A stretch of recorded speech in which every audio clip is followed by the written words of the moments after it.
On the 5th of September 1776, the Naval Committee purchased the Continental Marines Uniform Regulations specifying green coats with white facings, lapels, cuffs, and coat lining, with a leather high collar to protect against cutlass slashes and to keep a man's head erect. Its memory is preserved by the moniker, leatherneck, and the high collar on Marine dress uniforms.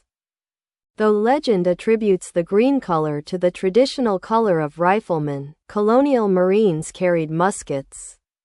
More likely, green cloth was simply plentiful in Philadelphia, and it served to distinguish Marines from the red of the British or the blue of the Continental Army and Navy.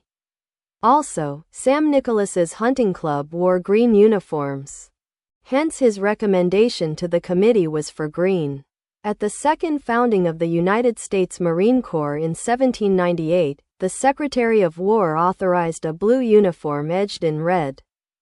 Blue chosen for naval ties, and red with sentiment for Royal Marines and John Paul Jones's Marines tradition of wearing red. A year later, Marines were issued leftover uniforms from Anthony Wayne's Legion, blue with red facings. It was the beginnings of the modern dress blues. The uniforms also came with a round hat, edged in yellow. In 1834, President Andrew Jackson reinstated the green and white jackets of the colonial Marines, with gray trousers. However, the dye on these faded quickly, and in 1841 the uniform was returned to the blue, this time with a dark blue coat and light blue trousers with a scarlet stripe down the seam for officers and NCOs. In 1859, new dress uniform regulations were issued. The new uniform had a French-style shako with an unpopular pom-pom. There was also the option of a fatigue cap, fashioned after the French capi.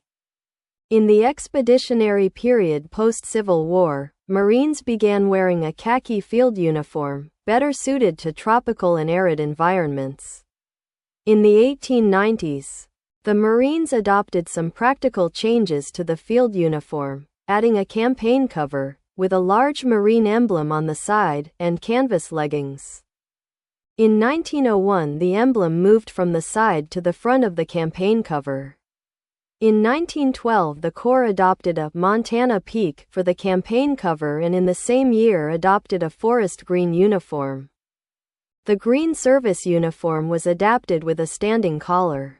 When the size of the Corps grew in World War I, Marines were forced to adapt surplus uniforms from the Army to clothe its troops and to maintain a similar appearance to the Army to prevent soldiers from mistaking the forest green uniform for German uniforms.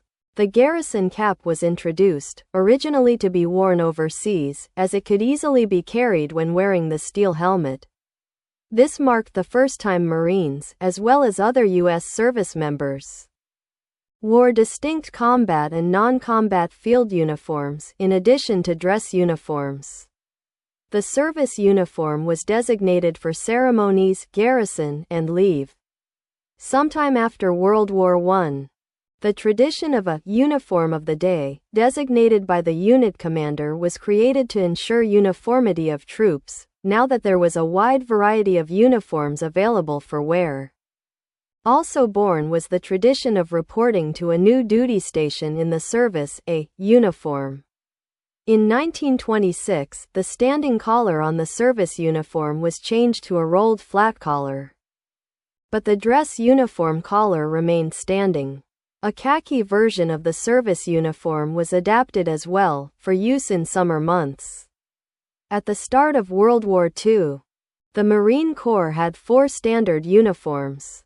Dress blues could be worn with a white canvas belt, a leather belt, or a blue cloth belt for officers.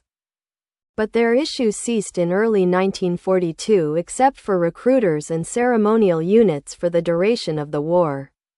The green winter service uniform, issued with a coat and a shell cordovan garrison belt for enlisted men with a Sam Browne belt for officers, until a cloth belt of the same material replaced both in 1943. Was initially worn as a field uniform, such as the 1st Provisional Marine Brigade in Iceland wearing them daily. The garrison cap was reintroduced, originally to be worn overseas, but quickly became standard. The summer khaki service uniform featured pointed pocket flaps, and the trousers had no rear pockets as opposed to the Army's trousers having both front and back pockets. Beginning with a pre-war deployment to Guantanamo Bay in early 1941, a fiber pith helmet began to replace the campaign hat worn in tropical areas and by recruits in training, but was eventually phased out as field uniforms were eventually replaced with utilities and helmets in November of that year. When the 1st Marine Division arrived in Melbourne, Australia, Australian battle dress was issued for the cooler climate. The Corps adopted its own waist-length Vandegrift jacket that continued being issued. Marine combat uniforms were adapted from Army inventories again, a tradition that would continue through until the adoption of the MCCUU in 2000. However, they made more extensive use of camouflage. Due to the jungle environment being more suitable for era patterns, such as the reversible camouflage uniform was issued to some units in 1943. The introduction of women into the Corps doubled the number of uniforms, as women had an equivalent for every male uniform. After the war, female uniforms became close to their male equivalents as women were more closely integrated into the Corps. And the green service uniform was worn year-round as the khaki summer version was discontinued. In the late 1980s, the full white dress uniform coat was discontinued, though the white dress trousers remain in use as the officer and SNCO summer blue-white dress and for authorized junior Marines in ceremonies today. After the Korean War, khaki utilities were replaced by AUG 107 versions, which were in turn replaced in the mid-70s by ERDL pattern uniforms. The battle dress uniform became the standard utilities in the early 1980s, with the woodland and six-color desert patterns available. After the Persian Gulf War, name tapes were added to the BDU blouse and the three-color desert pattern was adopted to address deficiencies, and worn until the MCCUU was adopted in the early 2000s. Swagger sticks were once in vogue in the Corps, starting as an informal accessory carried by officers in the late 19th century. In 1915, it gained official approval as recruiters were encouraged to carry them to improve public image. This tradition grew when Marines deployed for World War I encountered European officers carrying swagger sticks, leading to an entry in the uniform regulations in 1922 authorizing enlisted Marines to carry them as well. The usage died down in the 1930s and 40s, excepting China Marines, and returned in vogue when a 1952 regulation encouraged them, reaching a peak from 1956 to 1960, when Commandant Randolph M. Pate encouraged use. However, his successor, David M. Shoup, quickly made them optional and discouraged their use. In 1977, then Commandant General Lewis H. Wilson issued a directive banning the carrying of them while in uniform.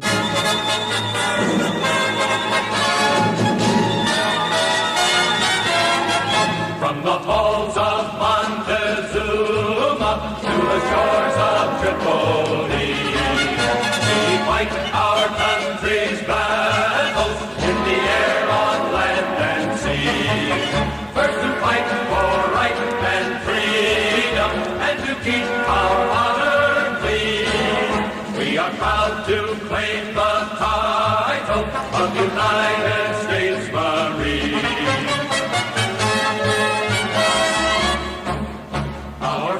Unfurled to every breeze from dawn to setting sun. We have fought in every clime and place where we could take a gun. In the snow of far-off northern lands and in sunny tropic seas, you will find us always on the job, the United States Marines. Here's health to you and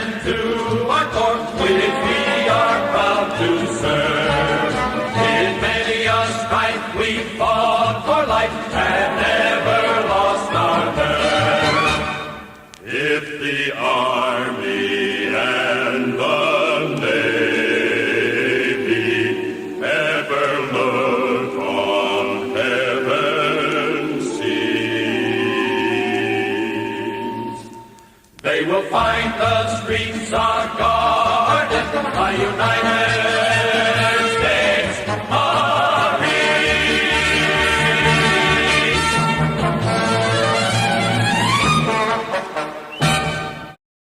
Like and subscribe if you want to.